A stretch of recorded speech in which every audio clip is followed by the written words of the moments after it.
Hai, Assalamualaikum dan selamat sejahtera. Kembali lagi dalam channel aku Fazmi Zakaria. Okey, hari ni aku nak berkongsi berkenaan dengan kemah Coleman 10P Lighted North Star with Dark Room. Kemah yang paling besar lah orang kata Boleh muat untuk 10 orang dengan packaging dia apa semua. So berat dia mungkin akan plus minus tambah lagi 2 ke 3 kilo macam tu lah.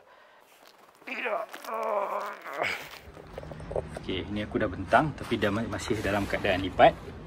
600 cm kali 230 kalau tak salah. Memang panjang Adjustable pole itu dia dah ada 4 section 1, 2, 3 dan juga 4. Ujung tu tak ada apa lah dan ujung sana tak ada apa. Okey, ni keadaan dia lipat macam ni.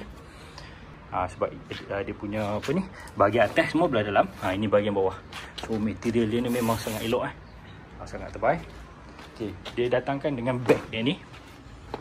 Okey, bag dia pun boleh kata material sama aku rasa macam ni.